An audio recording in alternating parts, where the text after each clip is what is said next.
Masechet Shabbat, Daf Samer Dalet, on va commencer par Samer Gimel Amoud Bet au troisième tiers de la page, à partir des mots Ki atar avdimi, Amar Rabbi Yochanan, Minayin le harig kol shehu sheutame, mitzitz. Qu'est-ce que ça veut dire? Alors, Rabotai, on va entamer, Be'ezrat Hashem, un sujet complexe, un sujet de Tum'a et Tahara. Et dès qu'on aborde des sujets de Tum'a et de Tahara, on le sait que c'est compliqué pour plusieurs raisons. Premièrement, parce que c'est des sujets abstraits. La Tum'a, c'est pas quelque chose de tangible, c'est pas comme la Souka, le Lulav, des sujets de Shabbat, de Kashrut, où on parle de choses concrètes. Ici, on parle déjà de la Tum'a, que c'est abstrait. En plus, ce n'est pas d'actualité puisque de nos jours, nous ne vivons pas avec ces halachot. En plus, c'est que il y a tellement de détails nombreux avec des limoudim, des drachot, ce qui fait que le sujet est très touffu. Mais Be'ezrat Hashem Yitbarach, on prendra le temps de tout expliquer, les hâtes. Il n'y a pas de course. Ce qu'il faut comprendre, il faut le comprendre, parce qu'il ne s'agit pas simplement de lire, il s'agit d'essayer de saisir, de comprendre chaque sujet et en détail. Alors commençons. On sait que un kéli, s'il est au contact d'une source d'impureté, il devient tamé. Par exemple, si un homme tamé a touché un kéli, l'homme il est avatum'a, le kéli est devenu rishon la tum'a. Il n'y a pas que l'homme, la femme, il y a un homme qui est Baal Keri, qui est Zav, la femme qui est Nida, qui est Zava, un homme qui est Metzora. Il y a aussi le reptile mort, Sheretz, ou Shirvat Zera, ou Tmemet, ou Met, le Met lui-même, ou celui qui a touché le Met. Car le maître lui-même, il est avi avot atum'a. Et le tmemet, s'il a touché un kéli, il devient tamé. Donc tout cela, c'est ce qui fait qu'un kéli peut devenir tamé. Et lorsqu'un kéli est tamé, on va le tremper au mikvé pour le rendre tahor. Il n'y a qu'une seule tum'a qui nécessite deux procédures pour la purification. C'est le mort lui-même. Si un kéli était au contact d'un mort, ça ne suffit pas le mikvé. Il faut d'abord l'asperger avec les eaux lustrales, les eaux mélangées aux cendres de la vache rousse, le 3e et 7e jour, Azaat, Shlishi ou Shviri, et ensuite la tevila dans le mikvé, et c'est comme ça que le kéli peut redevenir tahor.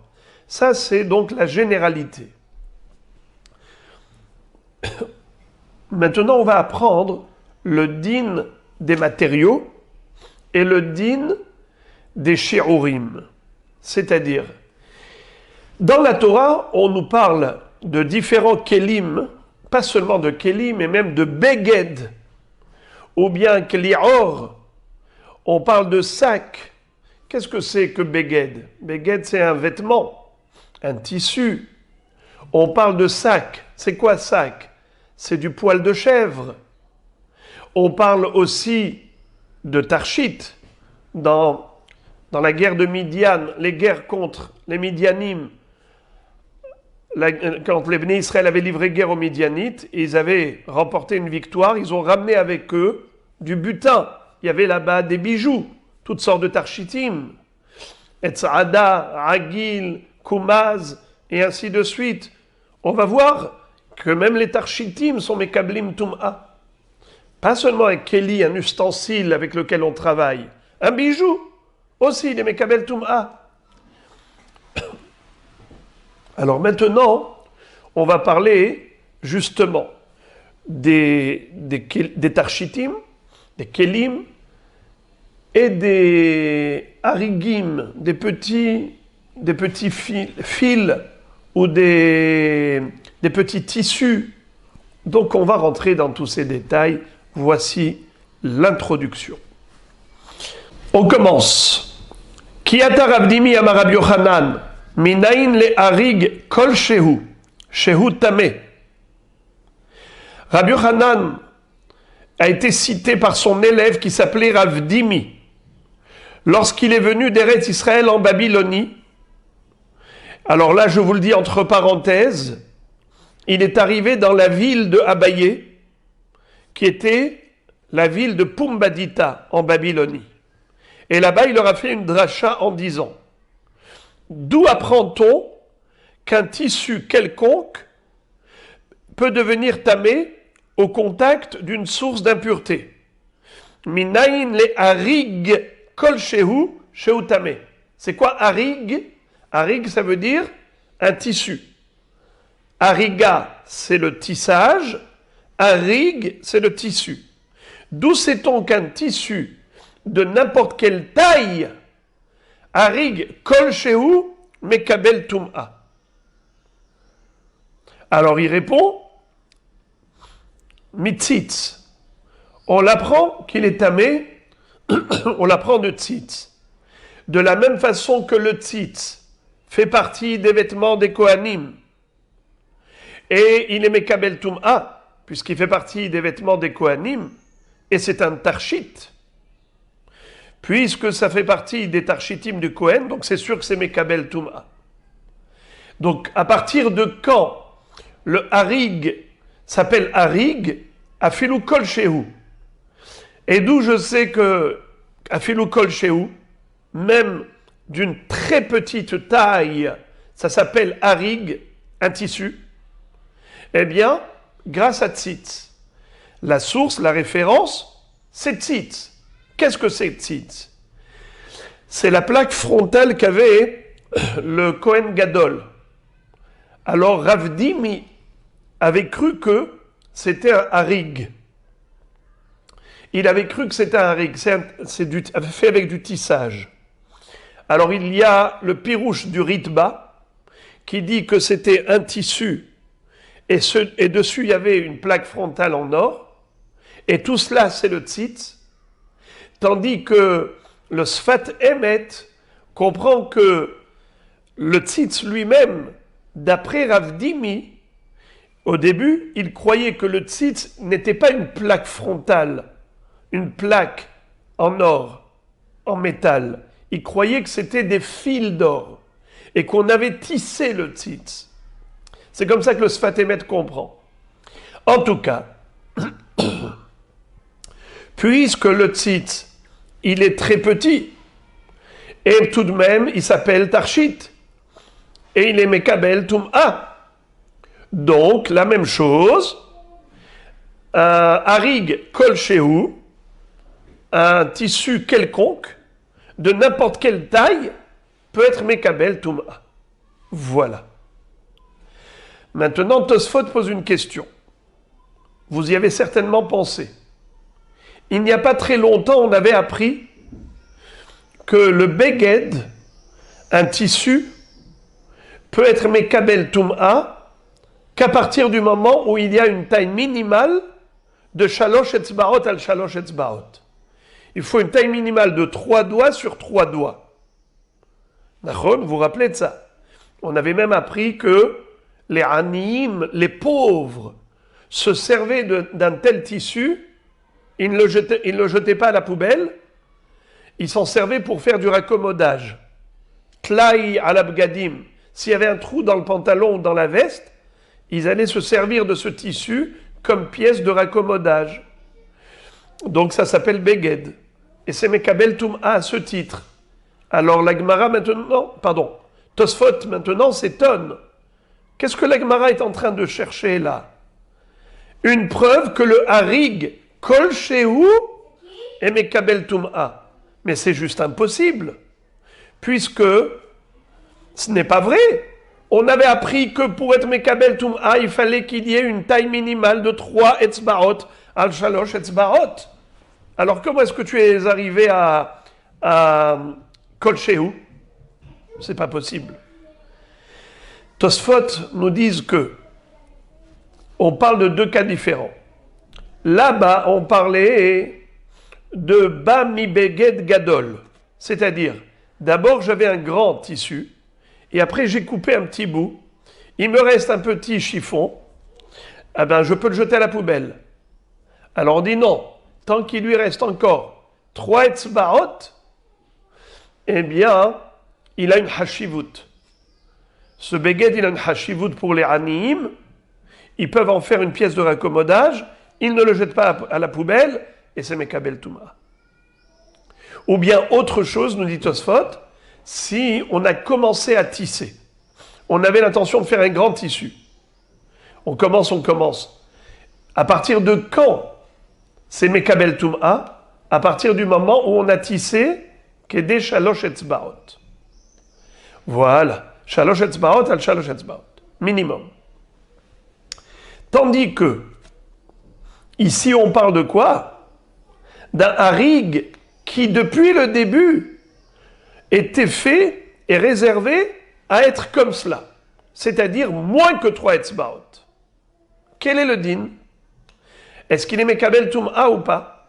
Et c'est cela le chidouche, que oui, il est mekabel tum'a. Afilu bekol shehu. Quand est-ce qu'il faut un minimum de 3 etzbaot? C'est seulement dans l'un des deux cas. Soit qu'avant il était grand, et maintenant j'ai coupé un morceau, il s'est déchiré, ce qu'on appelle ba mi beged gadol. Alors dans ce cas-là, pour qu'il soit mekabel touma, il faut un minimum de 3 etzbaot al 3 etzbaot. Ça c'est un cas. Deuxième cas, c'est que je voulais faire un beged gadol. Et j'ai commencé le tissage. Mais après, j'ai commencé, j'ai pas encore terminé. À partir de quand c'est mekabel touma? Minimum 3 etzbaot. Aval, mais si milchatrila, depuis le début, je ne voulais tisser que 2 etzbaot par exemple, eh bien c'est mekabel tum'a même beshte etzbaot. Pas besoin de 3 etzbaot. Voilà comment Tosfot répond à cette question. Alors, quelle fut la référence pour dire que un harig, un tissu, même inférieur à 3 etzbaot, qui est kol shehu, de n'importe quelle taille, et mekabel tum'a, quelle en est la source? Tzitz, c'est la référence. Tu vois que le tzitz était inférieur à 3 etzbaot, et mekabel tum'a, afilu bekol shehu, alors pareil pour un harig kol shehu mekabel tum'a. La Gemara maintenant nous cite l'objection de Abaye. Amarle Abaye, vetzitz harig hu, ve'atanya tzitz kemintas shel zahav, verohav shte etzbaot, umukaf me'ozen le'ozen, ve'katuv alav bishte shitin, yud ve'he milemala, ve'kodesh lamed lemata. ואמר רבי אליעזר בר ביוסי, אני ראיתיו בעיר רומי, וכתוב קודש לשם בשיטה אחת. Abaye a dit à Rav Dimi, qui avait dit au nom de Rabbi Yohanan, que Harig kol shehu mekabel tum'a. Pourquoi? Parce que on apprend du tzitz. Il lui a dit, mais quel rapport? Harig, c'est du tissu. Et le tzitz, c'est une plaque métallique. C'est un tarshit qui est entièrement en métal. Il n'y a pas de tissu. Il n'y a pas du tout de tissu. C'était une plaque frontale en métal posée directement sur le front du Kohen Gadol, où il y avait inscrit Kodesh Lachem. Et d'ailleurs, il lui a dit, il y a même une mahloket dans la Braïta, à savoir comment était écrit ce Kodesh Lachem. En fait, c'était en relief. C'était pas une gravure en profondeur. C'était une sculpture en relief. Kodesh Lachem. D'après Chachamim, il y avait écrit Kodesh en dessous et Lachem au-dessus. Pourquoi? Parce qu'il ne faut pas mettre le nom d'Hachem en dessous d'un autre mot. Alors on écrivait d'abord en haut Lachem et en dessous Kodesh. On lit de bas en haut, Kodesh Lachem. Mais le Lachem, il ne faut pas qu'il soit en dessous de Kodesh. Il faut qu'il soit au-dessus. En Shteshittot. Shittot, ça veut dire 2 lignes. Eh bien, Rabbi Eliezer Bar Yossi va dire c'est faux. Il est écrit sur une seule ligne.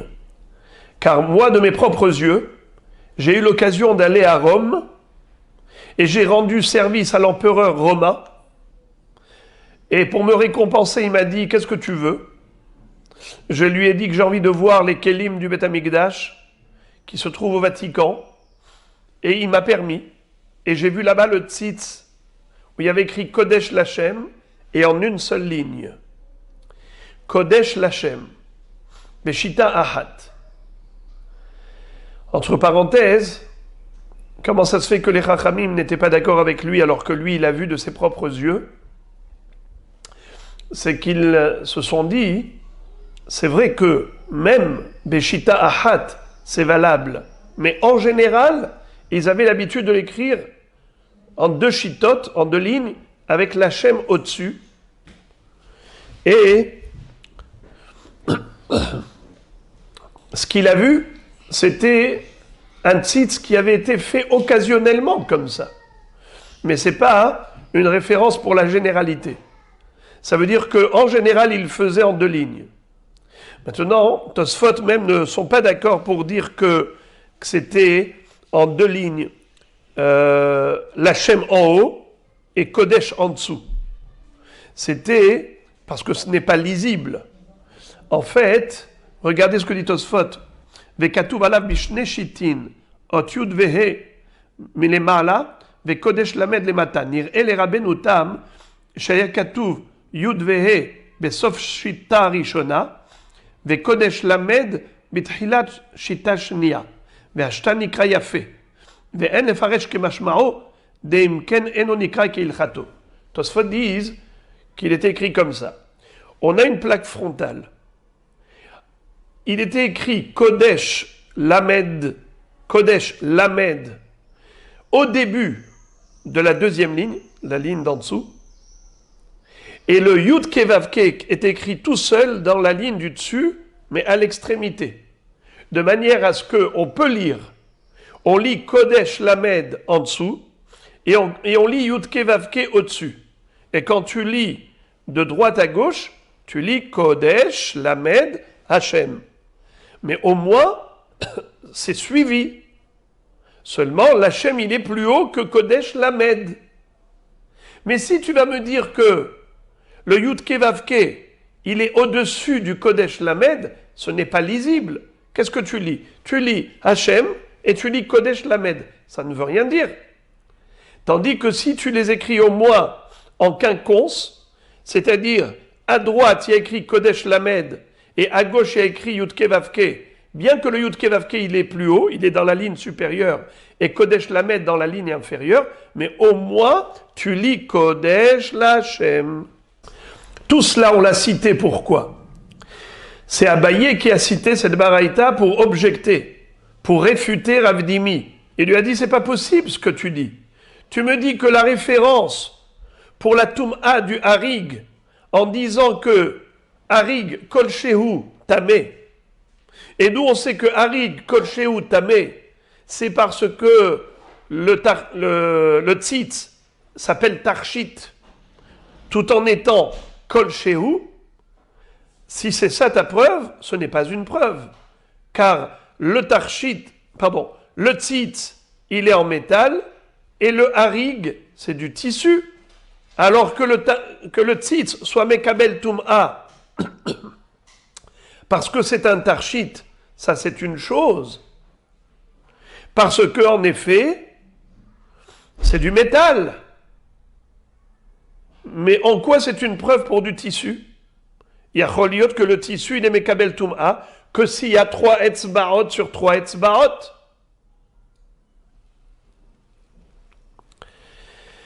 Alors, Bémet, Rav Dimi a été mekabel l'objection. Et lorsque Rav Dimi est arrivé à la ville de Nehardea, il a envoyé dire à la ville de Pumbadita qu'il s'était trompé, en pensant que le tzitz, c'était du harig. En réalité, c'est une plaque frontale, comme le dit la baraïta, c'est une plaque en métal. Et il va donc donner une autre référence pour le harig.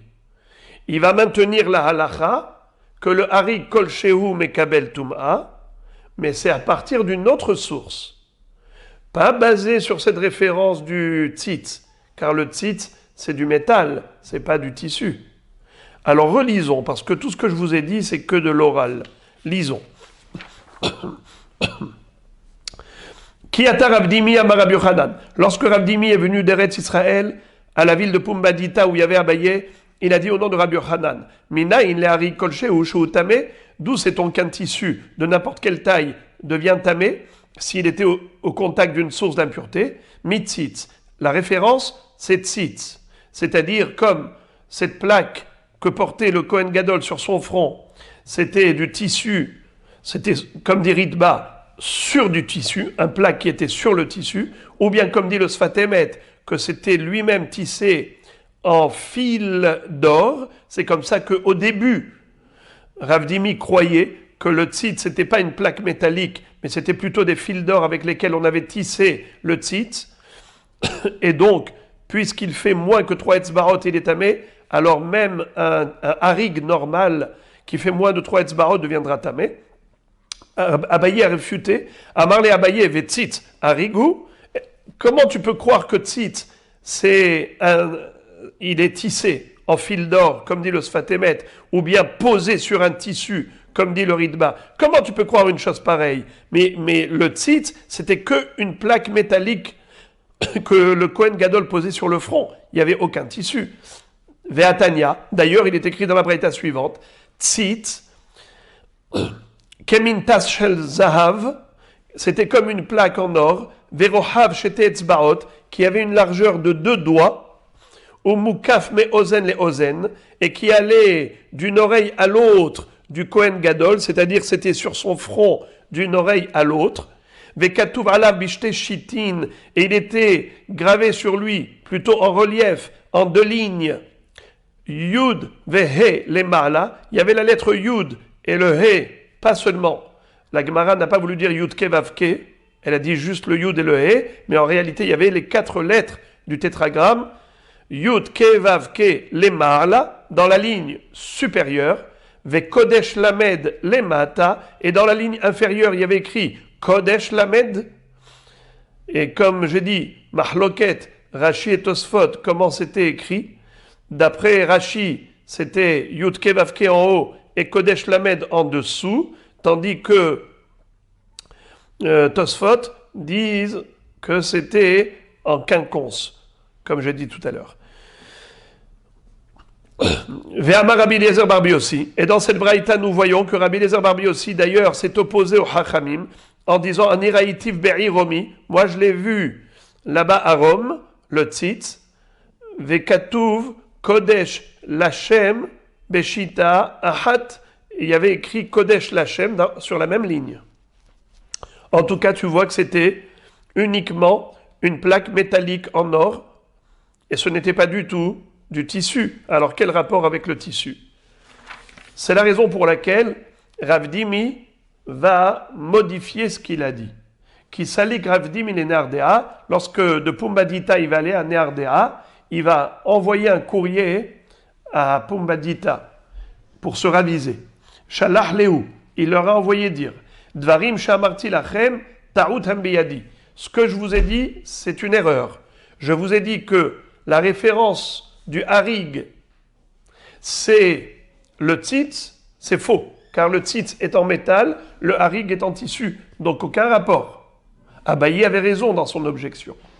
Seulement, voilà ce qu'a dit Rabbi Yochanan. Beram ça veut dire Be'emet, Kach Amrou Beshem Rabbi Yochanan. Voilà comment on a dit au nom de Rabbi Yochanan. Minayin letarshit kol shehu tame mitzitz. Ou minayin le harig kol shehu tame me obeged. C'est-à-dire, lorsqu'il s'agit d'un tarshit, afilu kol shehu, c'est tamé. D'où je l'apprends? Du tzitz.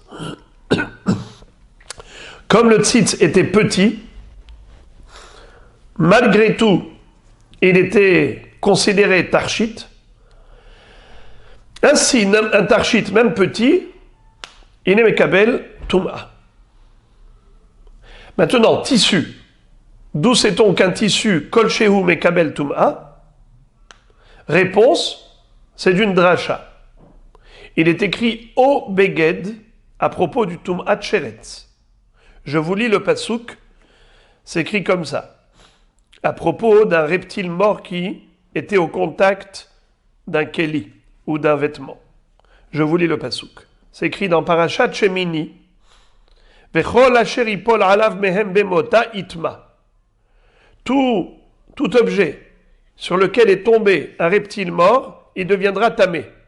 Et la Torah nous dit en détail, mikol keli aetz, que ce soit un keli en bois, o beged, ou un vêtement, o or, ou de la peau de bête, du cuir, o sac, ou un vêtement de poil de chèvre, comme les bergers qui mettaient des sacs, c'est-à-dire des vestes en poil de chèvre. Kol keli asher yaase melacha bahem. Tout keli avec lequel on travaille. Bamaim yuva vetame adare vetaher. Il faudra, pour le purifier, le tremper dans un mikvé et attendre la tombée de la nuit. Voilà ce qui est écrit dans Parashat Shmini à propos du Tum'at Sheretz. Maintenant, la Torah aurait pu écrire le même passouk sans écrire le mot O Beged. Elle aurait pu écrire Nikol Keli Etz, Beged, Or, O Sac. N'est-ce pas? Elle aurait pu dire rien que le O à la fin. Pourquoi elle a écrit O Beged? O, c'est un mot en plus pour faire une dracha. Que pas seulement un beged, un vrai vêtement, mais même un tissu quelconque, et mekabel tum'a. Alors, maintenant la Gemara nous dit que voilà d'où on sait qu'un tarshit et mekabel tum'a, c'est tzitz, la référence. D'où on sait qu'un harig et mekabel tum'a, c'est obeged la référence. Un harig, un tissu, d'où on sait qu'il est mekabel tum'a filou bekol shehu, puisqu'il est écrit obeged. O les rabot afilou harig kol shehu. À propos du tarshit qui est mekabel tum'a, on a dit afilou kol shehu. Et d'où on a déduit cela? Du tzitz. Tosfot pose une question très forte. Regardez Tosfot. Minaïn le tarshit kol shehu shehu-tameh. Vim tomar tipokle de tarshit kol shehu-tameh midirtiv bikle midian tabaat.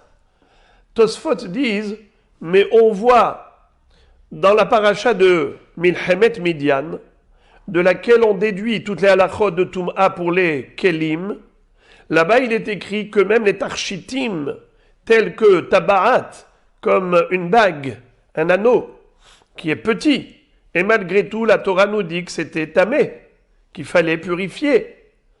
Sous-entendu que même si petit qu'une bague, c'est mekabel tum'a.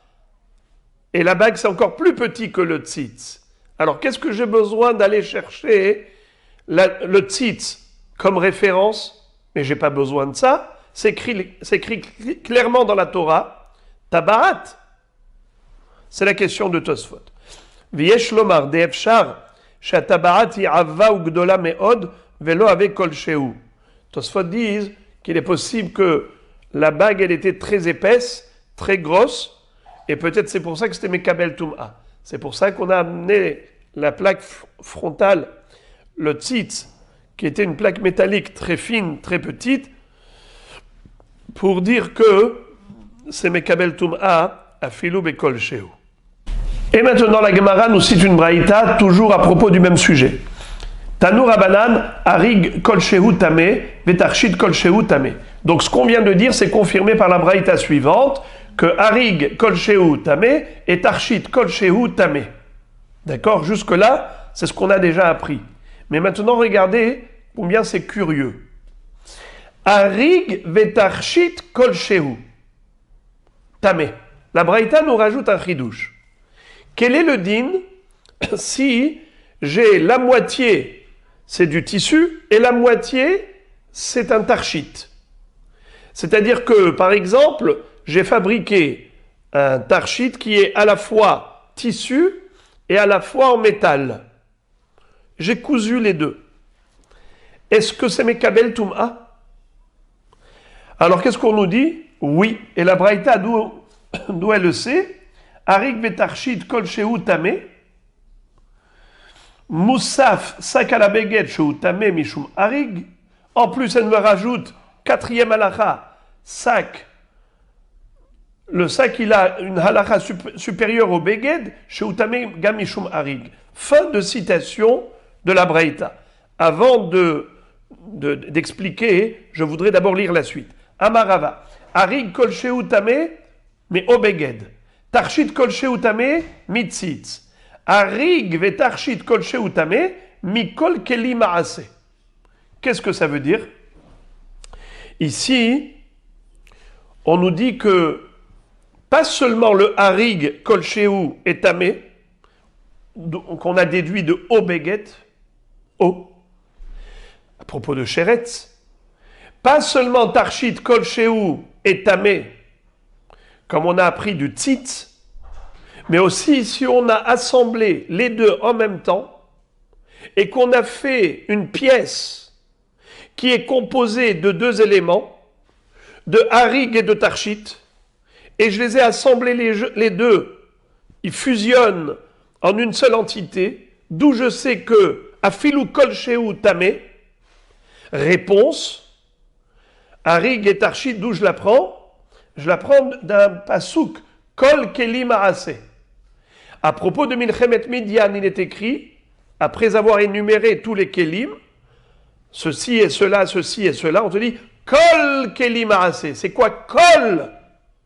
Tous les Keli Maase, Kol Keli Maase, Kol, les rabots à filou, même si j'ai assemblé Harig avec Tarchit, du métal avec du tissu, et que j'ai fait un ensemble. Aussi, c'est Mekabel Toum'a, d'après cette rachat de Kol. Moraï Rabotai, Tosfot, nous dit quelque chose de très beau. Regardez Tosfot en bas, l'avant-dernier Tosfot. Harig ve Tarchit. Un assemblage de tissu avec un Tarchit, une pièce métallique. Pirouche. Hetzio Harig ve Hetzio Tarchit tamé. Moitié-moitié. Tosfot conclut en disant Mikan mashma. De là on déduit des mikol makom ba'inan shi'ur ktsat de imloken Hetzio de kol shehu mayave. Qu'est-ce que ça veut dire? Tosfot disent bien que jusqu'à présent nous ayons dit kol shehu, kol shehu, kol shehu. Ça veut dire quoi kol shehu? Kol shehu, ça veut dire n'importe quelle taille. Peu importe la taille. Kol shehu, quelque chose. Tosfot dit c'est faux. Le mot kol shehu ici, forcément, a une taille minimale, a une dimension minimale. D'où Tosfot savent cela. Parce qu'ils disent, si tu me dis que le kol shehu, c'est rien du tout, kol shehu, ça veut dire même très très peu, infinitésimal, alors c'est quoi la moitié du kol shehu? Au-dessus et au-delà du rien, c'est quelque chose.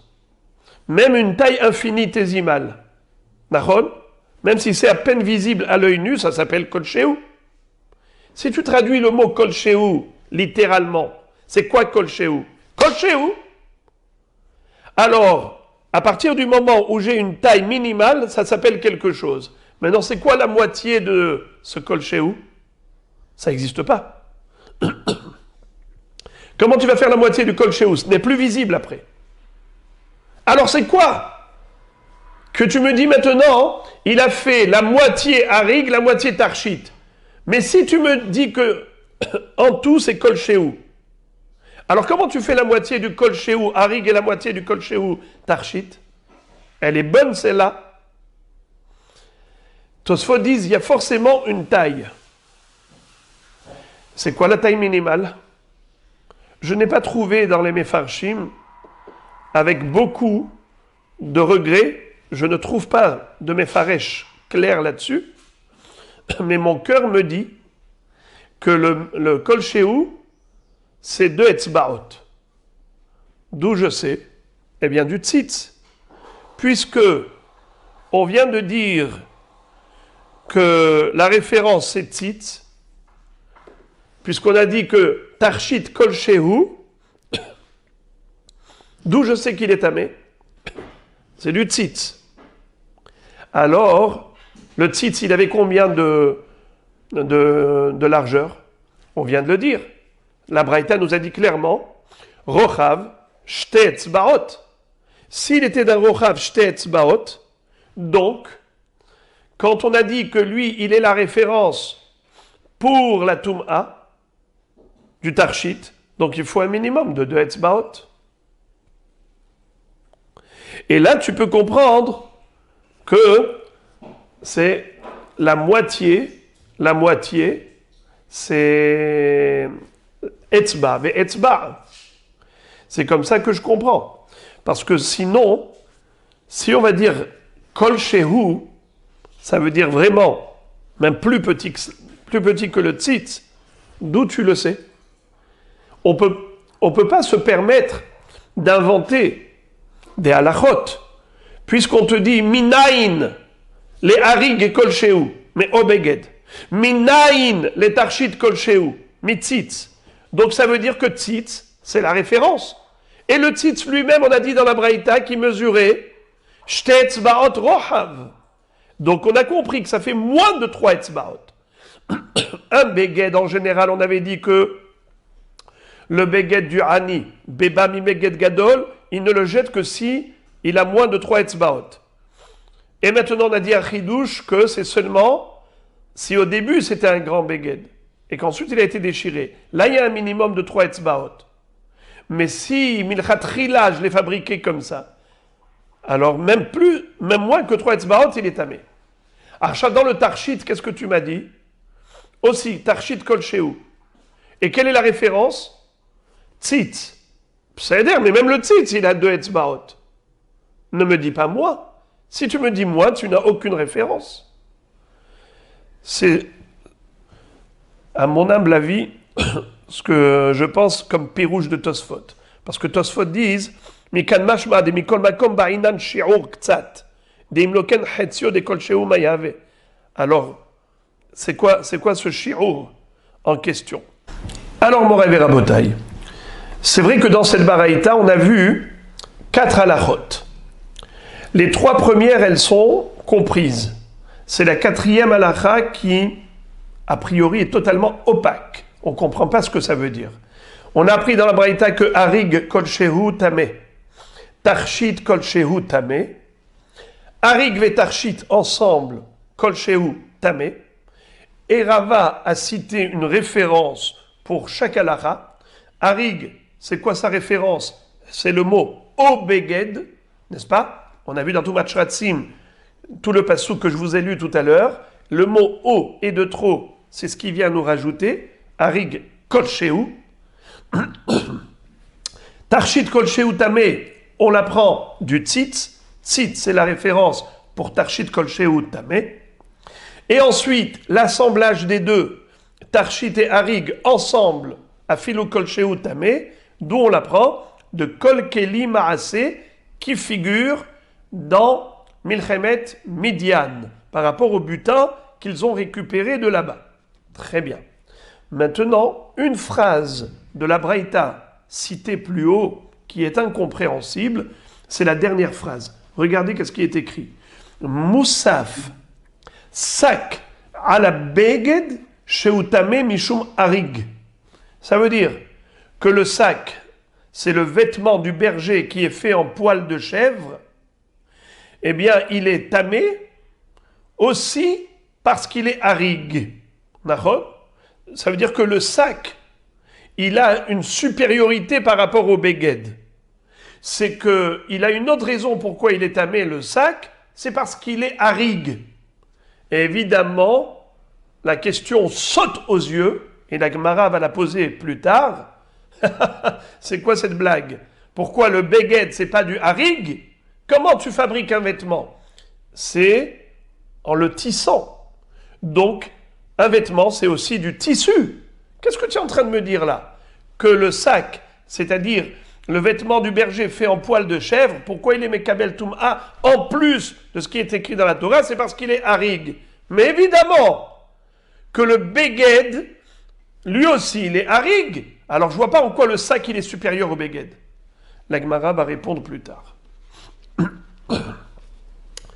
Très bien. Amar le Aoumera Banan. Avant d'y arriver, la Gemara d'abord nous cite une question qu'un élève a posée à Rava. Amar le Aoumera Banan le Rava. Il y avait une fois un Talmid Chacham, un Talmid qui a posé la question à Rava. Il lui dit Aou bemidian ktiv. Qu'est-ce que ça veut dire Aou bemidian ktiv? Ce pasouk là, Kol Keli Maaseh. Comment tu me dis Kol Keli Maaseh.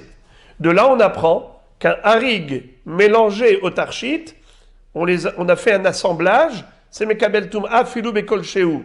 Mais là-bas, on parle de Tum'at Met, et Tum'at Met, c'est une Tum'a qui est beaucoup plus hamoura que Tum'at Sheretz, parce que Tum'at Met, ça dure 7 jours, alors que Tum'at Sheretz, si on touche un reptile mort, c'est pas comme si on touche un mort. Quand on touche un mort, on est tamé pendant combien de temps? 7 jours. Si on touche un reptile mort, on est tamé qu'un seul jour. Alors comment tu peux comparer? Tu me dis, de la même façon qu'à propos de Milchemet Midian, où là-bas on avait touché des morts, les Kélim étaient en contact avec des morts, c'est tamé. Pareil, harig et mélangé au tarchit, si, a fait le kol shehu, s'ils ont touché un reptile mort, ils sont tamés. Quel rapport entre reptile mort et un homme mort? Un homme mort, c'est une tum'a hamoura, mais un reptile mort, c'est une tum'a kalla d'un seul jour. Réponse, il lui a dit, on a parlé, gamar keli mehatam. On l'apprend par une gezerah shava. Une gezerah shava, c'est une analogie, une comparaison qu'on fait entre deux sujets grâce à un mot commun. Si on retrouve le même mot qui figure dans les deux thèmes, Moshe Rabbeinu nous a enseigné que c'est pour faire une gezerah shava, pour comparer les halachot. Quel mot? Keli. Il y a le mot Keli qui figure dans Milchemet Midian, et il y a le mot Keli qui figure dans Tum'at Sheretz. Où est-ce qu'on retrouve le mot Keli dans Milchemet Midian? Kol Keli Maaseh. Et où est-ce qu'on retrouve le mot Keli dans Tum'at Sheretz? Eh bien, c'est le passage que je vous ai dit tout à l'heure. Je vous le relis. Chol asher ipol alav mehem bemota mitma mikol keli etz. Vous avez entendu? O beged, o or, o sac. Kol keli asher ye'aseh melacha bahem bamaim yuva vetame adahare vetaher. Donc vous voyez le mot keli qui figure dans les deux sujets pour comparer et pour dire que de la même façon que hatsi harig, hatsi tarshit, Mekabel Tum'a à propos de Milchemet Midian, ainsi Hatsi Tarshit, mais Hatsi Harig et Mekabel Tum'at Sheretz, pas seulement Tum'at Met. Très bien. Mais maintenant, la Gemara va nous expliquer la 4e halakha de la braïta précédente. Elle reprend les mots Moussaf, sac à la beged, Sheutame Mishum Harig. Le sac, il est encore supérieur au beged. Le beged, il est Mekabel Tum'a, parce que c'est écrit dans la Torah qu'un beged sur lequel un reptile mort va tomber, il va être Mekabel Tum'a. Mais le sac, un vêtement qui est fait en poil de chèvre, il est Mekabel Tum'a pour 2 raisons. Déjà parce que c'est écrit au sac, n'est-ce pas? Clairement. Mais en plus, c'est qu'il est harig. Alors la Gemara dit Boker Tov, Boker Tov. Est-ce que Atu Beged Lav Harig Hu? Est-ce que le Beged c'est pas considéré comme harig? On avait déjà dit que même comment on appelle ça? Un harig tout petit, qu'on a été oreg, on l'a tissé pour l'utiliser tout petit, n'est-ce pas? On avait déjà dit que même moins de 3 etzbaot, mekabel tum'a. Donc un beged, c'est sûr qu'il est un rig, et donc mekabel tum'a autant que sac. J'ai pas compris en quoi le sac il est meilleur que le beged. Hachi ka'amar. Voici le pirouche. Moussaf sak ala beged. Afalpi she'eno harig tameh. Les maïchazé, Amar Rabbi Yochanan, sheken ani, koleya shalosh nimin, vetole betzavar bito. Qu'est-ce que ça veut dire? Alors là maintenant, la Gemara modifie le lachon de la Braïta. Faut pas dire Moussaf sak à la beged sheu harig, c'est pas comme ça qu'il faut lire. Au contraire, il faut écrire comme ça. Moussaf sak à la beged afal pi she'eno harig tameh. Un beged, quand est-ce qu'il est tamé que s'il est harig? Quand est-ce qu'un fil de laine, un tissu de laine, est mekabel tum'a que si c'était haroug mamash? Ça veut dire quoi haroug? On fait tviya et hariga. Comment on fabrique un tissu? D'abord, on va filer. On prend plusieurs fibres de laine, par exemple, et on file. Ça s'appelle en hébreu tevia, du filage. Et après avoir fait le filage, on a des bobines de fil. Ensuite, on va faire du tissage. Et on va tisser. Hariga. Eh bien, figure-toi qu'au niveau du sac, c'est-à-dire poil de chèvre, vous avez déjà vu c'est quoi du poil de chèvre? Il y a toutes sortes de chèvres. Il y a des chèvres avec des poils qui sont courts. Ceux-là, ils ne sont pas vraiment très utilisés. On parle des chèvres angora, des chèvres cachemire, des chèvres qui ont des poils très longs. Et avec ça, on fait toutes sortes de choses, soit le vêtement du berger, soit on fait de très beaux vêtements aussi. Du mohair, de l'angora, c'est très beau.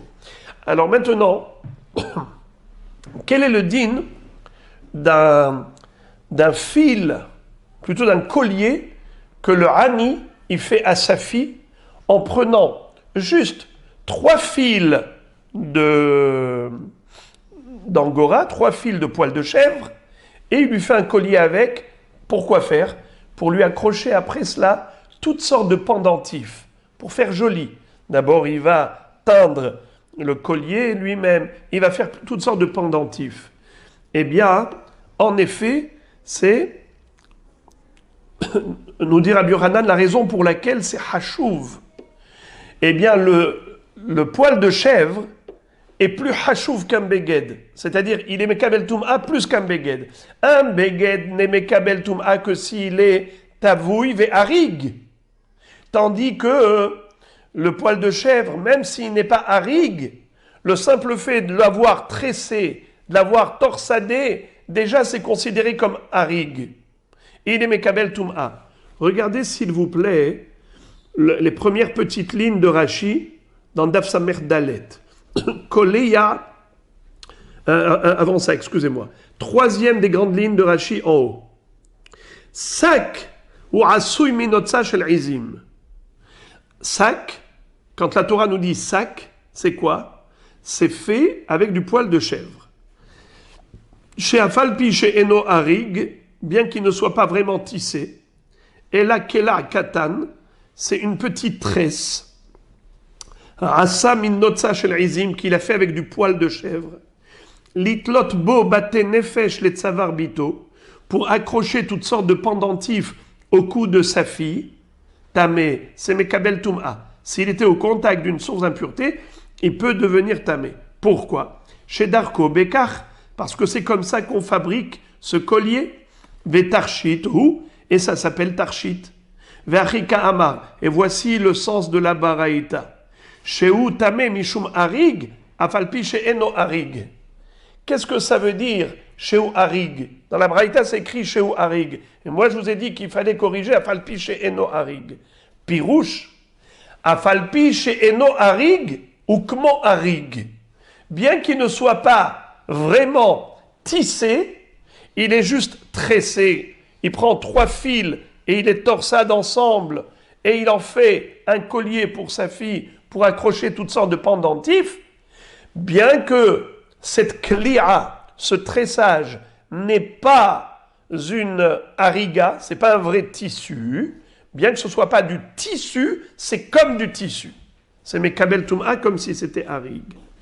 Et regardez Rashi comment il dit. Kolea shalosh nimin, gimel hutim shel matve, shel notza shel izim tzvoa. Rashi dit que c'est pas 3 fibres, c'est 3 fils. Ça veut dire qu'il les a quand même, il a quand même fait la tevia. Avant de tresser, il a quand même fait la tevia, du filage. Donc il en avait 3 fils, ces 3 fils il les a tressés et ensuite il les a accrochés autour du cou de sa fille, c'est un collier.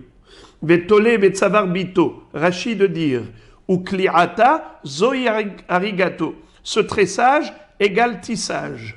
Mais ahar shehu tavouille, puisqu'il a au moins filé ce poil de chèvre, kede amran, gabetiche halilata berish pirkin, comme on avait déjà vu ce genre de fabrication, des karele ou harig, qu'on les considère comme du tissu. Veha deka amar afalpi she'eno harig, klomar lav harig mamash. Bien qu'on ait dit que afalpi she'eno harig, c'est pas que c'est pas du tout du tissu, c'est comme du tissu parce que ça ressemble au tissage, mais c'est juste tressé, c'est juste torsadé. Tanoura banan, la Braïta continue de nous enseigner des halachot qui concernent le poil de chèvre. Tanoura banan, sac, enli ela sac, minayin, les rabot et akil keliv et habak. Talmud lomar osak. Yachol shani merabet havalim et ameshihot. Talmud lomar sak. Masak tavouy ve harig. Afkol tavouy ve harig. Qu'est-ce que ça veut dire? Alors, la Gemara maintenant va nous donner beaucoup de détails au niveau des halachot de Tum'a concernant des éléments fabriqués avec des poils de chèvre. Alors, on a déjà le sac. Sac, c'est-à-dire, comme j'ai dit, le vêtement du berger. Il est fait en poil de chèvre. Ça, c'est un vrai vêtement. Alors, dans la Torah, il est écrit que si le reptile mort était au contact du sac, le sac devient tamé. Comme il est écrit, je vous relis le pasuk, Vechol asher ipol alav mehem bemotam itma, mikol keli'etz, O beged, o or, o sac, kol keli asher ya'aseh melacha bahem, bamaim yuva, vetame adahare vetaher. Donc ça c'est clair. Maintenant la Gemara, plutôt la Baraïta demande, minaïn les rabot et à kil keli veta habak. C'est-à-dire, lorsqu'on va attacher sur l'âne, sur le hamor ou sur le cheval, une selle, alors on va attacher avec des sangles. Il y a une sangle qui est en haut de la selle et une sangle en bas de la selle. Celle qui est en haut, on l'attache à la poitrine de la bête et celle qui est en bas s'attache au bas du ventre de la bête. Ça veut dire que la sangle qui est faite en poil de chèvre, que l'on attache à la selle, eh bien, elle fait le tour du corps de la bête, le tour du corps du hamor ou du cheval, et cette corde-là, elle est faite en poil de chèvre. Et c'est pour ça que ça s'appelle kilkali au habak. Kilkali, c'est celle qui est en haut, attachée autour de la poitrine du hamor, ou bien habak, c'est la sangle qui est en bas de la selle, que l'on entoure et qu'on attache au bas du ventre de hamor. Et d'où sait-on que même ces sangles-là, elles sont mekabel tum'a, que si jamais ils étaient au contact d'un reptile mort, ça deviendrait tamé. Talmud lomar, au sac, puisqu'il y a le mot O qui est en plus. La Torah aurait pu économiser le mot O. Comme je vous ai dit tout à l'heure, comment on aurait pu écrire sans écrire le mot O, et c'était amplement suffisant pour comprendre si la Torah a rajouté un mot O, c'est pas inutile. C'est pour faire allusion à Kilkali ve'habak. Pas seulement un sac, un vrai vêtement du berger, même une sangle aussi, c'est Mekabel Tum'a. Quelle est la particularité des sangles? C'est qu'elles ont Teviya ve Hariga. Premièrement, c'est filé. Deuxièmement, c'est tissé. Exactement comme la veste du berger, qui est filée et tissée avec du poil de chèvre. Yachol she'ani merabbe et havalim ve meshihot. Talmud lomar. Sak. Masak tavouy ve harig. Afkol tavouy ve harig. Quel est le din si on a pris juste des havalim, des cordes, ou des meshihot, c'est-à-dire des ficelles pour attacher à la balance. Lorsqu'on fabrique une balance, ou bien pour mesurer, quand on a des fils pour mesurer, alors on utilise aussi ces fils. Eh bien, ces fils ou ces ficelles qui sont fabriquées en poil de chèvre, mais n'ont pas été ni filées ni tissées, juste comme ça, torsadées. Est-ce que c'est Mekabel Tum'a? Talmud lomar sak. Masak tavouy ve harig, afkol tavouy ve harig. Non. Les ficelles fabriquées en poil de chèvre ne sont pas Mekabel Tum'a. Car il n'y a pas de Teviya et de Hariga. C'est juste torsadé. Mais ce n'est pas du tout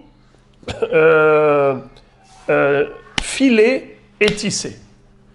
On peut poser une question en disant, mais là-haut on avait vu que le Hani, il fabriquait un collier à sa fille, même avec 3 fils, et il en faisait juste une kli'a, et il le mettait autour du cou de sa fille. Pourquoi est-ce que ici on ne dirait pas la même chose, que c'est Mekabel Tum'a au même titre? La réponse, c'est que quand on a attaché en tant que collier autour du corps, autour du cou de la fille, c'est un collier auquel on va accrocher des pendentifs, c'est Hashuv. Et comme c'est Hashuv, c'est Mekabel Tum'a. Mais tandis que des ficelles ou des cordes qui sont fabriquées juste avec des fibres de poil de chèvre qui n'ont pas été ni filées ni tissées, alors ça n'a pas de Hashivut. C'est pour ça que c'est pas Mekabel Tum'a. Je vous lis ce beau pirouche. Je vais vous le lire simplement, ce que je viens de vous dire. לכאורה צריך ביאור. בקטע הקודם של הגמרא למדנו שאף שרשרת העשויה מקליעה 3 חוטים של נוצת עיזים נחשבת כאריג, כיוון שהקליעה נחשבת כאריג גדבד. אם כן, מדוע לא יקבלו גם החבלים והמשיחות טומאה מאותו טעם? רש"י מבאר, השרשראות שהיו תולים את צוואר הבנות היו עשויות מחוטים טבועים, ועל כן יש להחשיב את קליעתם כאריגה. Rashi lui-même répond à la question. Regardez ici.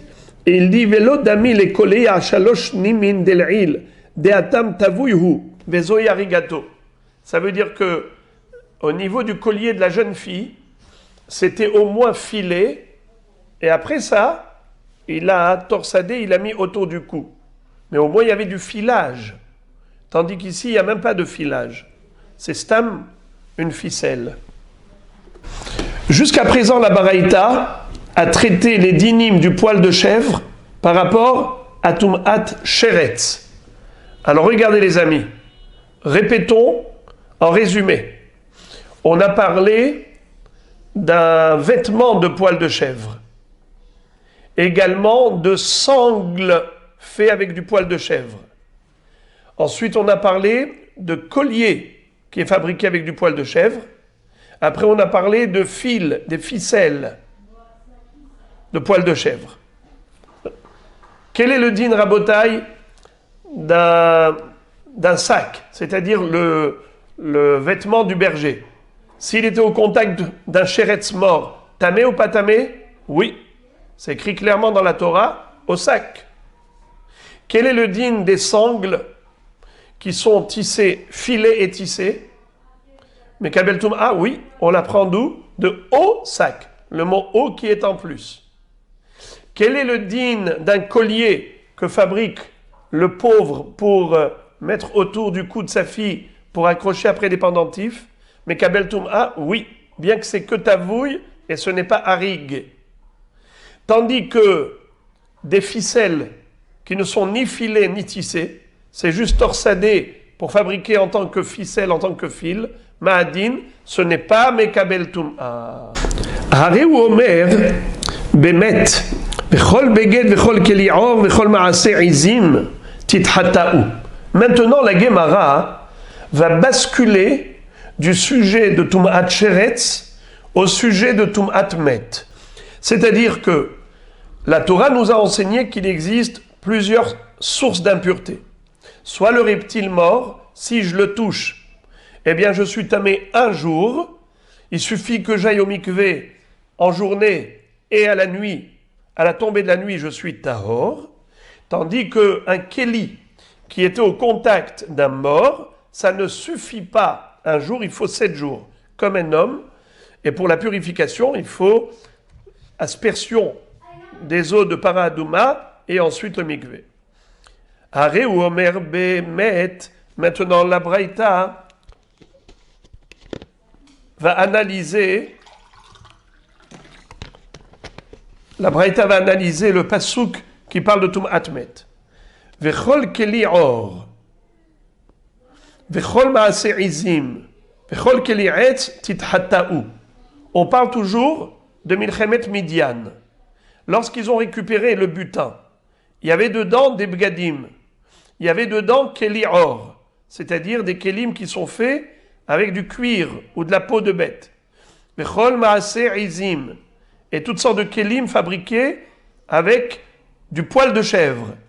Vechol keli etz, et toutes sortes de kelim en bois. Tithata'u, il faut les purifier. Alors qu'est-ce qu'on apprend du mot Vechol maaseh izim? Et tout objet fabriqué avec du poil de chèvre. Les rabots à kilkeli, c'est pour inclure les sangles. Les sangles, comme on a dit tout à l'heure, pour tenir la selle. Lorsqu'on met la selle sur le dos de l'âne, alors on l'attache avec des sangles. Ces sangles-là qui s'appellent kilkeli et habak, eux aussi peuvent devenir tamés s'ils étaient au contact d'un mort.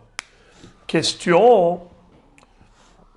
Yachol she'ani merabbe ta havalim veta meshihot. Est-ce que de la même façon qu'en disant Vechol maaseh izim, c'est tamé betum atmet, puisque dans la guerre contre Midian, d'où ils ont récupéré tous ces vêtements et ces kelim, des morts, donc le mort, il était au contact de la sangle.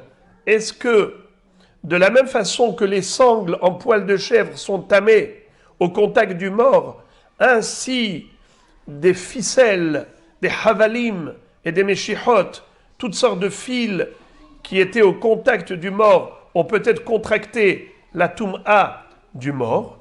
La réponse, Vedinhu, time besheretz, vetime bemet, mak shetime besheretz, lotime ela tavui ve harig, af shetime bemet, lotime ela tavui ve harig.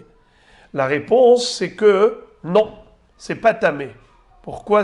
D'où je sais que c'est pas tamé? Car la Torah a comparé, plutôt nous on doit faire une comparaison entre Tum'at Sheretz et Tum'at Met.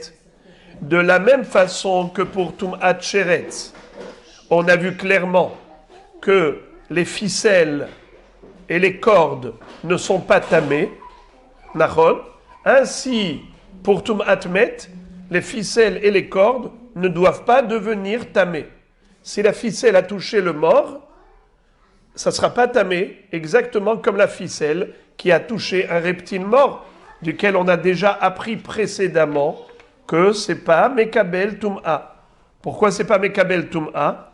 Parce qu'on avait dit au sac, Masak Tavouy ve Harig, Afkol Tavouy ve Harig. Mais les ficelles, ce n'est pas Tavouy ve Harig, donc ça reste Tahor. Ainsi pour le Met. Bien qu'il n'y a pas écrit sac dans Met, il y a écrit Kol Maase Izim, Vechol Maase Izim. Alors tu aurais pu croire Kol Maase Izim, même des ficelles, c'est ça le chidouche. C'est que les ficelles ne sont pas Mekablim Tum'at Met, autant que les ficelles ne sont pas Mekablim Tum'at Sheretz. Et pourquoi Tum'at Sheretz ne concerne pas les ficelles? Parce qu'il y a écrit le mot sac, Masak Tavouy ve Harig, Afkol Tavouy ve Harig, mais les ficelles, c'est pas Tavouy ve Harig. La Gemara s'étonne de cette comparaison. Elle dit Hen, ah bon, tu es sûr que c'est comparable? Comment tu peux comparer Tum'at Met à Tum'at Sheretz?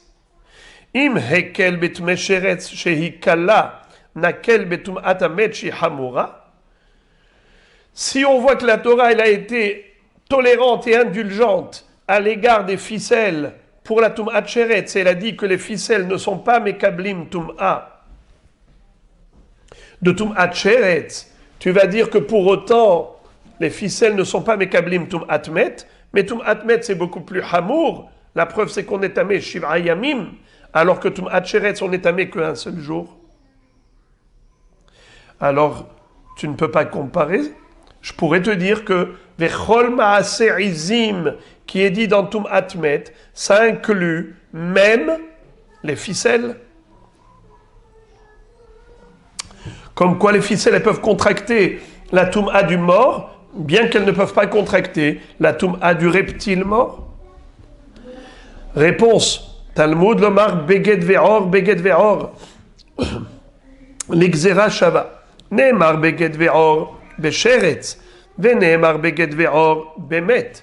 Ma beged ve'or ha'amur besheretz, lo timeh la tavouy ve'harig, af beged ve'or ha'amur bemet, lo timeh la tavouy ve'harig. C'est-à-dire, la Torah a écrit les mêmes mots dans Sheretz et dans Met, dans Tum'at Met. Qu'est-ce que tu vois à propos de Sheretz? Il est écrit le mot Beged Oror. Je vous lis. O Beged Oror. Il est écrit aussi à propos de Milchemet Midian, à propos de Tum'at Met de Milchemet Midian, Vechol Beged, Vechol Keli Or. Donc le mot Beged et Or, ces deux mots-là, sont communs aux deux sujets. C'est pour te dire qu'il faut faire une Gezerah Shava. Car Moshe Rabbeinu nous a enseigné à partir de quel mot on peut faire une Gezerah Shava. Ou parfois Moshe Rabbeinu ne nous dit pas exactement les mots. Il nous dit qu'il faut comparer deux thèmes et à nous de trouver les mots communs pour faire la Gezerah Shava, l'analogie, pour comparer. Alors la Braïta nous dit voilà. Il y a le mot Beged Ve'or qui figure dans les deux sujets, Tum'at Met et Tum'at Sheretz, tu compares. Comme pour Tum'at Sheretz, les ficelles ne peuvent pas contracter la Tum'a, ainsi pour Tum'at Met, les ficelles ne peuvent pas devenir tamées. Alors maintenant, la Braïta nous dit ici, cette Gezerah Shava elle est valable, alors elle nous permet d'apprendre encore autre chose. Uma beged ve'or ha'amur bemet, timeh kol ma'aseh izim, af beged ve'or ha'amur besheretz, timeh kol ma'aseh izim. C'est-à-dire, d'où sais-je que les sangles, les kilkali et les habak sont mekablim tum'at sheretz. Pourtant, à propos de tum'at sheretz, il y a écrit sac. Qu'est-ce que j'aurais pu déduire du mot sac? Sac, dafka, le vêtement du berger. un vrai vêtement qui est tissé et qui sert de vêtement. Mais juste une sangle, bien que ce soit filé et tissé, qui dit que c'est Mekabel Tum'a? Alors ici, on le déduit par comparaison avec le mort. Comme pour le mort, c'est écrit Vechol Ma'aser Izim. Vechol Ma'aser Izim, on a déjà dit que ça fait allusion pas seulement aux vêtements de poil de chèvre, mais même les sangles qui sont faits avec du poil de chèvre. Puisque à propos de Tum'at Met, la Torah dit que c'est Mekabel Tum'a, Kilkali Habak, ainsi c'est Mekabel Tum'at Sheretz. Grâce à la Gzera Shava, Beged Or. Ces mots communs permettent une connexion pour comparer les dynimes de l'un à l'autre. Donc ça va dans un sens et ça va dans l'autre. Enli ela davar abba mina izim, minayin le rabot davar abba mizenava sus ou mizenava para, Talmud lomar osak. Qu'est-ce que ça veut dire?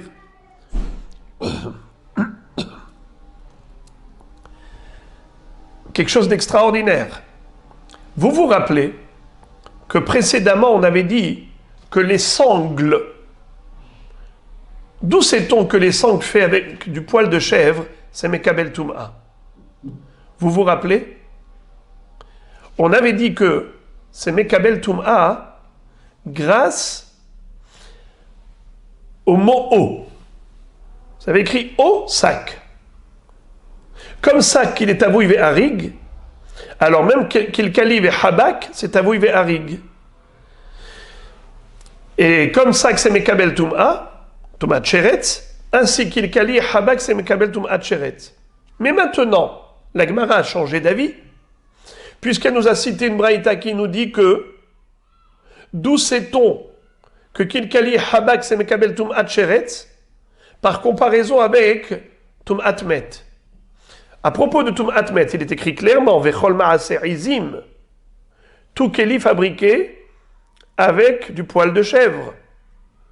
Donc de là on a déduit que de la même façon que des sangles faits avec du poil de chèvre sont Mekablim Tum'at Met, ainsi c'est Mekabel Tum'at Sheretz.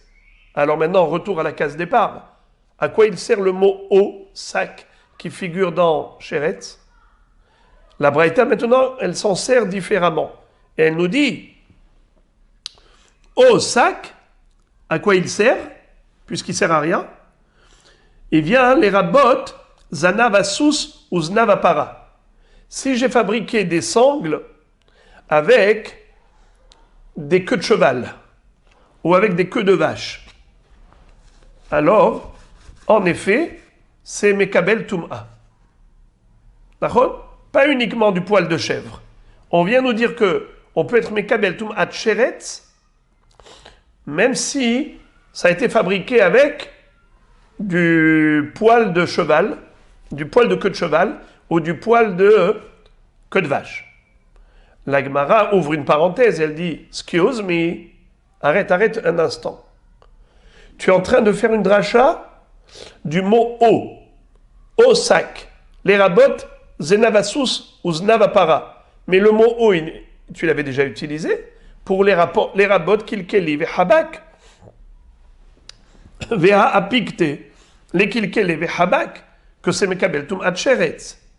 La Gemara répond Hanemile mikame delete gzera shava. Ashta de gzera shava. Aïtour les.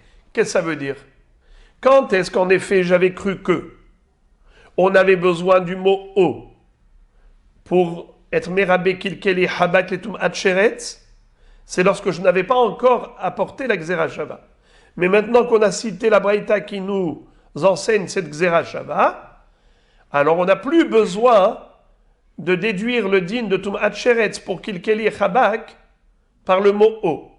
Je l'apprends par gzera shava. Comme le mort contracte de la Tum'a au Kilkali Habak, ainsi le reptile mort peut contracter la Tum'a au Kilkali Habak. Alors le mot O, il est inutile. Je l'utilise pour des poils de cheval ou poils de vache. Queue de cheval et queue de vache, c'est cela le chidouj. Et la Braïta conclut en disant Enli ela tum'at sheretz. Enli ela besheretz. Tum'at met minayin. Qu'est-ce que ça veut dire? Que de cheval, que de vache. D'où je déduis du mot O. Mais au sac, c'est pas écrit dans met, c'est écrit dans sheretz. Eh bien, en effet, on déduit et on compare le tum'at met au tum'at sheretz. Puisque la Torah a écrit au sac, dans sheretz, pour être mérabé, zanav, hasus, uznav, apara, ainsi pour tum'at met. Que si le mort était au contact d'un keli fabriqué avec du poil de cheval ou de para, zanav apara, de la queue de vache, c'est mekabel touma. La Gemara dit, d'où je le sais, comment tu compares le mort au reptile mort? Eh bien, la Gemara dit, c'est logique de les comparer. Vedinhu, c'est logique. Ça veut dire quoi, din? Din, c'est un jugement. Ça veut dire une réflexion intellectuelle, ça s'appelle din. C'est une logique. Dinhu, time bemet, vetime besheret. On retrouve une notion de tum'a chez le mort. On retrouve une notion de tum'a chez le reptile mort. Eh bien, de la même façon que pour le mort, on ne distingue pas, de la même façon que pour le sheretz, on ne distingue pas entre queue de cheval, queue de vache et poil de chèvre, ainsi pareil pour le mort. Lisons. Vedinu, time bemet, vetime besheretz. Makchetime besheretz. Asa davar rabba mizenav asus ou mizenav apara kemaase izim. Afkchetime bemet. Asa davar rabba mizenav asus ou mizenav apara kemaase izim. Puisque la Torah a dit qu'il existe une notion de tum'a dans les deux, reptile mort ou un homme mort, alors de la même façon que pour un reptile mort, tu vois qu'on ne distingue pas, on n'a pas établi de distinguo entre poils de cheval, de vache et de chèvre, ils sont tous tamés. Ainsi, pour le mort, puisque la Torah nous a parlé de chèvre, kol ma'aser izim, certainement, il n'y a pas de distinction à faire entre poils de chèvre ou queue de cheval et queue de vache. La Gemara s'étonne, elle dit « Hen ?» Elle dit « Quoi ? Quel rapport ? Comment tu peux comparer l'incomparable ? Imirba betum'at erev shei meruba, narbe betum'at shiv'a shei mu'etet ?» Je peux te casser cette comparaison. Je peux la réfuter très facilement. Pourquoi ? Parce que la tum'a de sheretz, elle est plus nombreuse que tum'at met. C'est-à-dire, tum'at sheretz, c'est tum'at yom echad. Tum'at met, c'est shiv'a yamim. Il y a combien d'éléments, de sources d'impureté qui contractent une tum'a de yom echad? Beaucoup. Par exemple, nevela, comme dit Rashi, sheretz, nevela, shirbat zera, magar azam, magar tmemet. Il y a plein de sortes de tum'a qui sont tum'at yom echad. Et il y a combien de tum'at shiv'a? One, only. C'est tum'at met. Ce qui passe par le biais de contact, magar.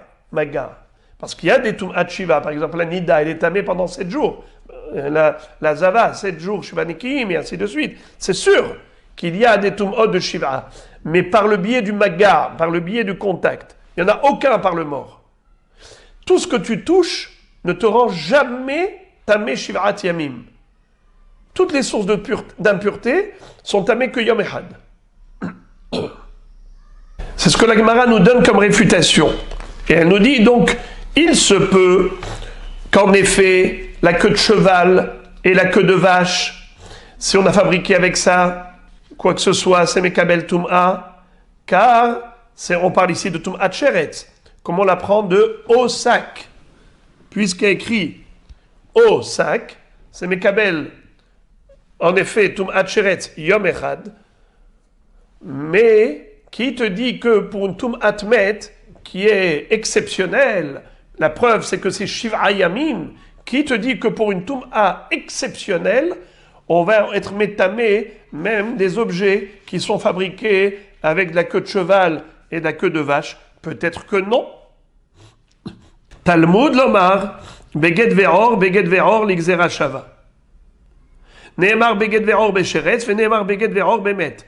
Ma Beged Ve'or Ha'amur Besheretz, Asa Davar Abba Miznav Asus, ou Miznav Apara Kema'ase Izim, Af Beged Ve'or Ha'amur Bemet, Asa Davar Abba Miznav Asus, ou Miznav Apara Kema'ase Izim. Qu'est-ce que ça veut dire?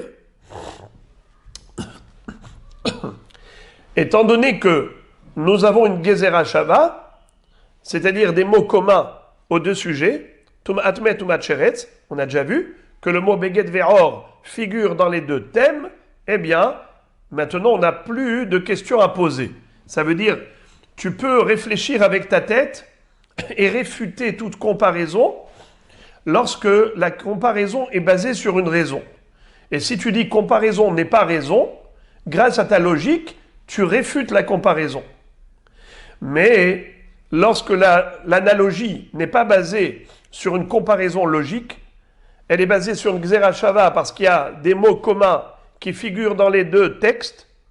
À propos de Tum'at Sheretz, on retrouve les mots Beged Ve'or. À propos de Tum'at Met, on retrouve les mots Beged Ve'or. Tu dis Gzera Shava, c'est Halacha le Moshe Misinai, point à la ligne, il n'y a plus de questions à poser. Puisque En Adam Dan Gzera Shava Me'atzmo, et la Enken Kibla Merabo, Verabo Merabo Ad Moshe Misinai. Donc il n'y a plus de questions à poser. Voilà pourquoi je peux dire que de la même façon que des objets fabriqués avec de la queue de cheval ou queue de vache, c'est Mekabel Tum'at Sheretz, ainsi c'est Mekabel Tum'at Met. La Gemara nous dit, d'accord, j'accepte, mais à une seule condition. Il faut que ce soit Gzera Shava Mufna. Et là, il faut ouvrir une parenthèse pour une introduction importante. Les Gzera Shava, toutes les Gzerot Shavot qui nous ont été enseignées par Moshe Rabbeinu, comme je l'ai dit tout à l'heure, parfois Moshe Rabbeinu nous dit, voilà les mots qui vont vous servir de Gzera Shava. Parfois il nous dit, voilà les sujets qu'il faut comparer, mais il nous révèle pas les mots qui vont servir. Il ne nous révèle pas les mots qui vont servir à la Gzera Shava, qui sont les mots communs. À nous de les trouver. Alors maintenant, la Gemara nous dit, on a une règle. Des mots qui sont libres, disponibles, ça veut dire qu'ils n'ont aucune utilité. Ils n'ont pas été écrits dans la Torah pour une raison autre que la Gzera Shava. À partir de ce moment-là, ça s'appelle Gzera Shava Mufna. Et si c'est Mufne Mishnetz Dadim, ça veut dire que dans les deux textes, dans les deux passages, ces mots-là sont disponibles pour la connexion, pour servir de pont, de connexion entre les deux sujets. Gzera Shava Mufna, Lemedin ve'en meshevin. Ça veut dire Lemedin, on peut apprendre un sujet de l'autre, ve'en meshivin, et on ne peut pas réfuter. Les hashiv, ça veut dire réfuter, te ramener en arrière. Mais si c'est Gzera Shava qui n'est pas Mufna, ça veut dire que les mots, ils ne sont pas disponibles, alors je peux réfuter. Maintenant, si c'est Mufne Mitzad Ehad, Mufne Mitzad Ehad, ça veut dire, dans un sujet, le mot est disponible, mais dans l'autre, le mot, il est utile. Il n'est pas libre.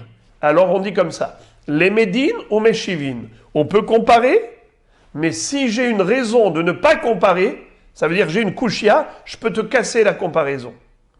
Alors maintenant, la Gemara nous dit, dis-moi ici, quels sont les mots qui servent à la Gzera Shava? C'est Beged Ve'or. C'est commun aux deux sujets. Est-ce qu'ils sont disponibles dans les deux sujets? Dans la paracha de Shmini, où on parle de Sheretz Met, et dans la paracha de Matot, où on parle de Milchemet Midian, de Tum'at Met. Là-bas aussi, on a parlé de Beged Ve'or. Est-ce que c'est disponible, Beged Ve'or ici, Beged Ve'or ici? C'est disponible, oui ou non? Si ce n'est pas disponible, je te casse la comparaison. J'ai une kushia, comme on a déjà dit. Regardez. ou moufne. La Gemara dit moufne. Tu es obligé de dire que les mots communs sont disponibles. Deilav moufne, car si ce n'est pas disponible, ikalemi frach. Malesheretz, sheken metame bekaadasha. Je peux te réfuter la comparaison en te disant que sheretz, la Torah a été plus stricte et plus rigoureuse à propos du reptile mort plus que le mort. Preuve, c'est que la taille du sheretz, même minuscule, comme une lentille, kaadasha, déjà, ça contracte de la toum'a.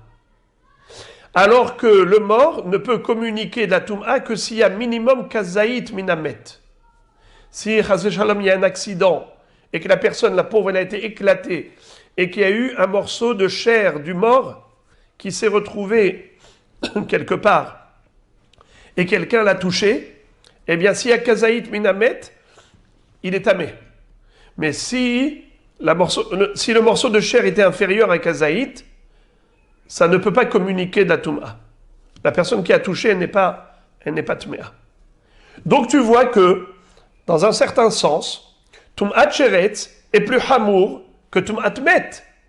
Alors je peux te dire que pour la même raison, la Torah dit que même le poil qui a servi à la fabrication d'objets avec de la queue de cheval ou queue de vache, Yacholiot c'est mekabel toum'at sheretz, mais c'est pas mekabel toum'at met. Si tu veux comparer toum'at met à toum'at sheretz, grâce aux mots communs, beged ve'or, il faut obligatoirement que ces mots-là soient moufnés, qu'ils soient disponibles, libres. Sinon, je peux te casser la Gzera Shava. La Gemara répond, en effet, Laï, tu as raison, Behemet, c'est vrai que c'est moufné. Laï, ça veut dire Behemet.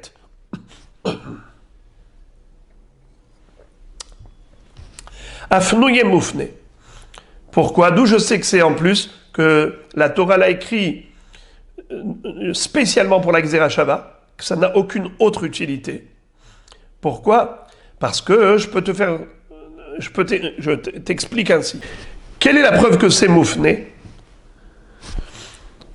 Mirde, puisque sheretz itkach les shirvat zera, dirtiv ish asher tetse mimenu shirvat zera vesamich le ish asher yiga bechol sheretz, uktiv beshirvat zera bechol beged bechol or asher yiga alav shirvat zera beged ve'or de katav rachmana besheretz lamalishma minale afnouye.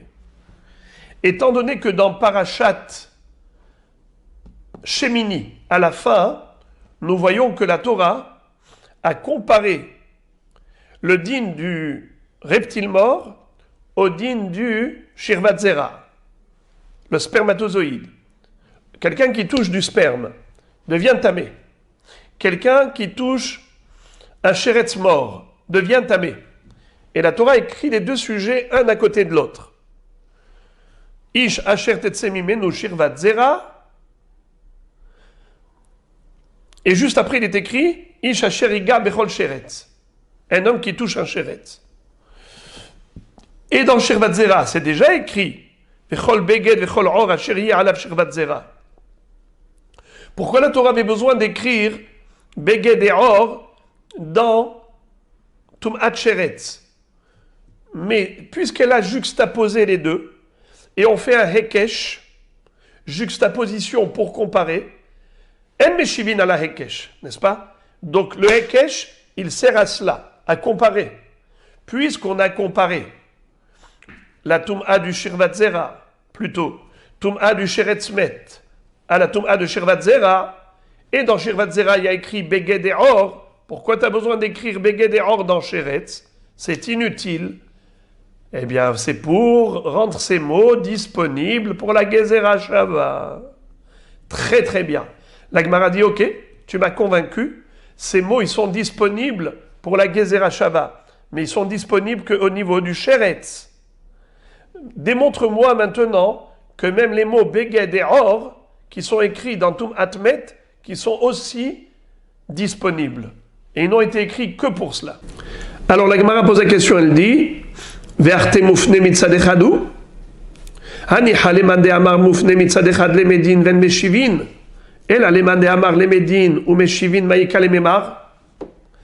Il y a une mahloket entre des Tanaïm, à savoir, est-ce que quand on a une Xerashava qui est disponible que d'un côté, ça veut dire les mots d'un côté sont inutiles, ils ont été écrits que pour la Xerashava. Mais dans l'autre thème, dans l'autre sujet, les mots sont nécessaires, donc ils ne sont pas inutiles. Alors dans ce cas-là, il y a ceux qui disent, malgré tout, on fait la Xerashava comme s'ils étaient disponibles des deux côtés, les Médines vn Meshivin, on peut comparer les sujets, et même si on a des objections, on ne peut pas réfuter l'analogie. Mais d'autres qui disent, quand c'est moufné que mitzad echad, les Médines ou Meshivin, tu peux comparer s'il n'y a pas de contre-indication. Mais si j'ai une objection, eh bien je peux réfuter la comparaison. Alors dans ce cas-là, tu m'as démontré que c'est panoui mitzad echad, c'est moufné d'un côté. C'est vrai que dans Sheretz Met, j'avais pas besoin d'écrire puisque c'est déjà comparé à Shirvat Zera. Alors pourquoi la Torah a écrit Beged et Or dans Sheretz Met? C'est pour la Xerashava. Mais dans Met, à propos du Met, il y a écrit Beged et Or, mais qui dit que c'est disponible? La Gemara répond des Met Nami Afnouye Moufne. Même à propos du mort, c'est pas nouille. Pourquoi? Mirde Met Itkash Shirvat Zera, puisque le mort a été comparé à la Shirvat Zera. Et où est-ce que nous voyons cette comparaison? Aussi parce que c'est écrit un à côté de l'autre. Ce qu'on appelle un hekesh, une juxtaposition. Dirti ve'anogea bechol teme nefesh, o ish asher tetse mimenu Shirvat Zera. Urtiv beshirvat Zera vechol beged vechol or. Beged ve'or de katav Rahmana bemet lamali, shma mina le'afnouye. On voit que la Torah a comparé le tmemet à Shirvat Zera.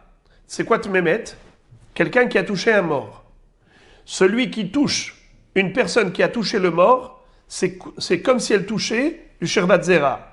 Car le mort, il est Aviyavot Atum'a. La personne qui a touché le mort, elle devient Avatum'a. Le Shirvat Zera, c'est Avatum'a. Alors, c'est exactement le même niveau de Tum'a.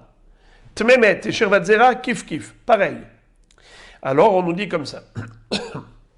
Puisque la Torah les a comparés en les juxtaposant, elle a écrit Ve'anogea bechol teme nefesh, celui qui touche quelqu'un qui est tamé nefesh, c'est-à-dire il a touché un mort, o ish asher tetse mimenu shirvat zera, ou bien si je touche quelqu'un qui a eu une perte de semence, urtiv ve shirvat zera, il est écrit à propos de la shirvat zera, vechol beged vechol or.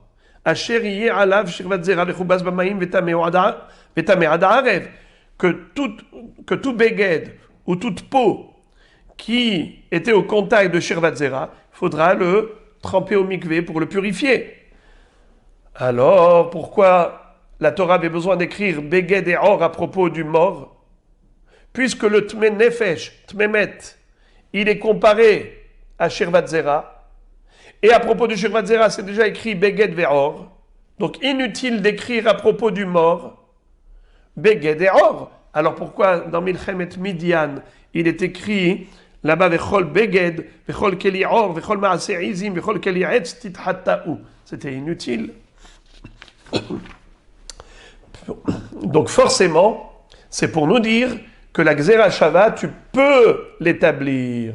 Tu peux comparer Sheretz, Met, à un homme mort, grâce à la Xerashava, Beged Or, Beged Or. Le Beged ou Or, qui figure dans les deux thèmes, était totalement disponible pour la Xerashava. Et comme c'est une Xerashava qui est Mufna Mishnetz Dadim, ça veut dire que les termes sont disponibles de part et d'autre. Donc c'est une Xerashava qui tient la route, et même si tu as des objections, tu ne peux pas réfuter l'analogie, tu ne peux pas réfuter la comparaison, puisque c'est la Torah elle-même qui te demande de les comparer. Elle t'a écrit des mots en plus pour établir une connexion entre les deux sujets, pour te dire que, de la même façon que tout ce qui est fabriqué avec du poil de du poil de cheval ou de vache, de queue de cheval ou de queue de vache, c'est comme du poil de chèvre, et c'est Mekabel Tum'a, à propos de Sheretz Met, ainsi il en est pour Tum'at Met. Que des objets qui sont fabriqués avec de la queue de cheval ou queue de vache, ils pourront être Mekabel Tum'at Met. Et maintenant, la Gemara va passer à un sujet de Haggadah, toujours en rapport avec les psukim de Milchemet Midian. Au moment où les Béné Israël sont revenus de la guerre contre les Midianites et ils avaient remporté une victoire triomphale, d'ailleurs c'était la dernière mission qu'avait Moshe Rabbeinu, Hachem lui avait dit « Tu ne quitteras ce monde que lorsque tu enverras en guerre les Béné Israël pour prendre vengeance de ces Midianites. » Pourquoi ? Car on le sait, que Balak avait cherché Bilham pour maudire Israël. Quand il a vu que c'était impossible de les maudire, il lui a dit « Je vais te donner un conseil, c'est de les faire fauter. Envoie des jeunes filles, des filles de Midian, des filles de Moab, et comme ça, elles vont réussir à les faire tomber dans la débauche, dans la prostitution, la dépravation. Et Akadosh Baruch Hu ne supporte pas ces comportements, il va lui-même les tuer. En effet, il y a eu 24 000 morts suite à cela, puisque non seulement qu'ils sont tombés dans la débauche, mais même dans la Avodah Zara, puisque les jeunes filles leur disaient, si vous voulez qu'on réponde à votre désir, eh bien, servez l'idole Péor. Vaïtzamed Israël et Baal Péor. Résultat des courses, qu'est-ce qu'on a reçu ? On a subi une mort de 24 000 jeunes. 24 000 jeunes qui sont morts. Et Chas Shalom, tout Israël aurait pu y passer si Pinchas n'avait pas réagi dans cet acte héroïque qui était le sien, sa Kanaout. Alors maintenant, la Gemara nous dit que au moment où les Bnei Israël sont revenus avec ce grand butin, ils ont apporté énormément de bijoux qui étaient des bijoux de femmes, des bracelets, des colliers, mais aussi des bijoux que les goyotes mettaient dans des endroits intimes, comme le koumaz. On va voir ici, tabaat avec koumaz. Koumaz, c'est kan makom zima, c'est-à-dire mettez au niveau de la nudité, des tarchitim en or ou en argent. Pareil au niveau de la poitrine, et mettez aussi agil. Alors on va voir qu'ils vont apporter, les Bnei Israël, à Moshe Rabbeinu des dons qu'ils vont faire pour offrir pour Akadosh Baruch Hu, pour le Mishkan. Ces dons-là qu'ils vont offrir au Mishkan, Moshe Rabbeinu va se mettre en colère. Il va leur dire, pourquoi vous apportez ça ? Eux, ils vont dire, on l'apporte pour que ce soit pour nous une kapara. Kapara ? Il leur a dit, si vous parlez de kapara, c'est que vous avez fauté. Si vous avez fauté, c'est terrible. Vous avez récidivé, vous avez été en guerre, vous avez recommencé les mêmes avérotes. C'est pour ça que maintenant vous voulez vous racheter pour expier votre faute. Moshe Rabbeinu s'est mis en colère. D'ailleurs, Chachamim disent entre parenthèses que celui qui se met en colère, finalement, il tombe dans l'erreur. En effet, Moshe Rabbeinu a oublié les halachot de Hagalat Kelim. Qui est-ce qui va être l'intermédiaire pour donner les lois de Hagalat Kelim et tout, et de purification? Ça va être El-Hazar. Alors, à ce moment-là, regardez ce qui est écrit. Alors, on va lire. Vanakrev et Korban Hashem, Ish Asher Matzah Keli Zahav, et Tzadav et Tzamid Tabaat Hagil Vechumaz. Ils ont dit à Moshe Rabbeinu, voilà, nous voulons offrir tout cela à Kadosh Baruch Hu comme offrande. Korban Hashem, c'est une offrande. Ish Asher Matzah, tout ce qu'on a trouvé dans le butin. Keli Zahav, comme ustensile en or, comme bijoux en or. Etzada, Vetzamid, Tabaat, Hagil, Vechumaz. Etzada et Tzamid, ce sont des bracelets. Tabaat, des bagues. Hagil et Kumaz. Alors c'est quoi Hagil et c'est quoi Kumaz? Amar Rabbi El-Hazar. Hagil zetfus shel dadin. Hagil, c'est comme un soutien, mais qui était un bijou en or. Et Kumaz, zetfus shel bet arechem. Kumaz, c'était un bijou qui était au niveau de la nudité. Amar Rabbi Yosef, Iachi ainu metargeminan mahor, davar amevi l'idée gihur. Rabbi Yosef dit c'est pour ça que Onkelos a traduit le mot kumaz, il a traduit par mahor. Mahor, ça veut dire quelque chose qui est mevi hiyur, un sourire, parce qu'en effet cet acte se fait dans la joie, dans le sourire, dans la laïtzanout. Amar le Rabba migoufé de krashma mina kumaz kan mekom zima. Rabba lui dit que carrément les initiales de kumaz, c'est les initiales de kan, makom, zima. Ici se trouve la débauche. Vaiksov Moshe al Pekudei Chayil. Moshe Rabbeinu s'est mis en colère contre les dirigeants de la guerre, les généraux, les chefs d'état-major.